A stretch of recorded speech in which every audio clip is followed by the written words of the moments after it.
Васил Иванов Кунчев, Левски, роден на 18 юли 1837 г. в град Карлово. Син е на Иван Кунчев Иванов и Гина Василева Караиванова. Апостола на свободата е идеолог и организатор на Българската национална революция, основател на вътрешната революционна организация. Той беше невидим, фантом или сянка. Озове се в черква, мерне се в седянка. Покаже се, скрие се без знак и без след, навсякъде гонен, всякъде приет. Веднъж в събрание, едно многобройно, той влезна внезапно, поздрави спокойно и лепна плесница на един подлец и излезе тихо из малкия градец. Името му беше знак зарад тревога. Властта беше вредом невидима, строга. Обсаждаше 20 града изведнъж, да лови тоя демон всездесъщ. От лице му мрачно всички се бояха. Селените прости светец го зовяха. Избрани, сдушени в тайни места, слушаха с трепет, с зяпнали уста. Неговото слово сладко и опасно, и тям на душата ставаше по-ясно. Как е името ти? Как е името на баща ти? Откъде си?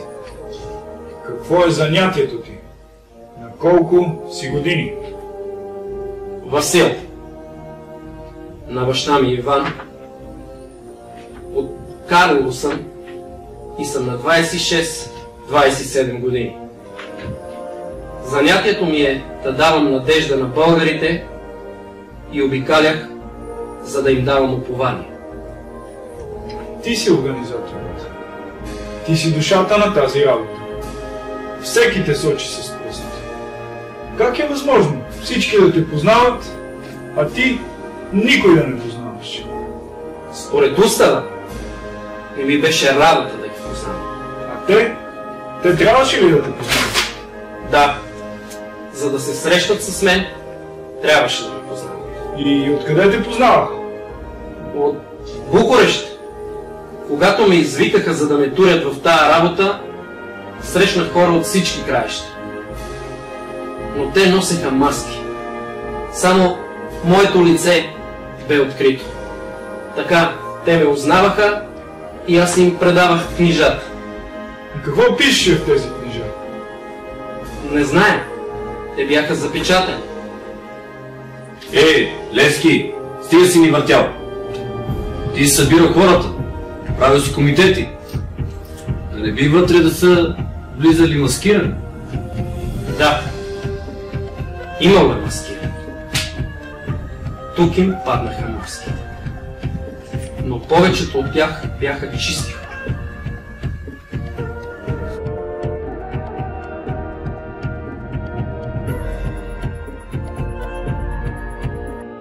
България днес е една страна раздирана от конфликти. Българският народ е разделен по всички възможни теми.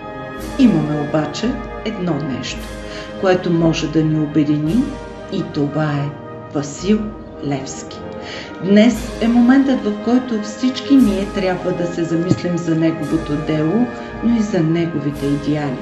Да ги приемем вътре в нас, защото те ще ни помогнат да се справим с това тежко време, в което живеем. Днес, повече от всякога, ние имаме нужда от обединение и няма нищо по-добро, което да го направи от паметта на апостола. Днес различните прояви ще могат да ни помогнат да тръгнем по нов път на развитие като общество. Да се сетим, че всички ние принадлежим към един народ.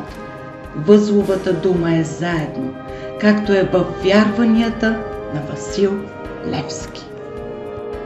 Всяко време има своите герои. Герой с мисия и кауза, в името на добруването на човека. Лазар Радков, основател на инициативата Капачки за бъдеще и сайта Каузи.бг. Благодарение на него десетки хора в цялата страна участват в рециклирането на пластмасови капачки, а отскоро и на кенчета. Със средства от предадените суровини и други дарения са дарени десетки ковьози в болниците с най-голяма нужда, както и 5 детски линейки. Лазар се включва в подкрепа на кризисни каузи като войната в Украйна и пропътува стотици километри до там, за да дари генератори за ток и други провизии.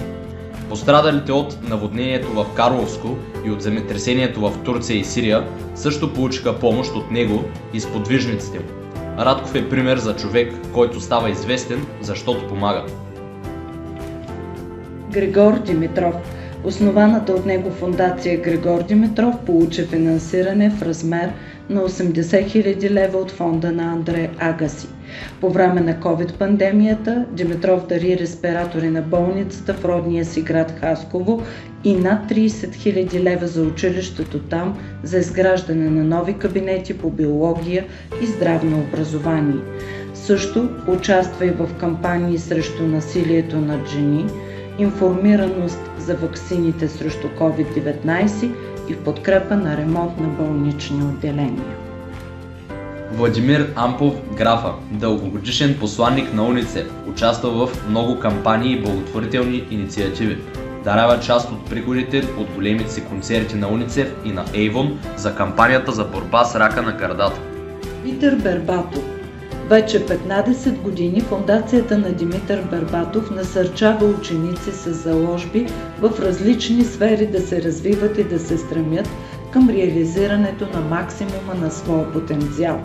Със своята фондация той работи последователно по дългосрочни цели, но участва и в лично качество в отделни благотворителни акции и събития, като дарява свои фанелки или средства предимно за каузи, свързани с деца или спорт.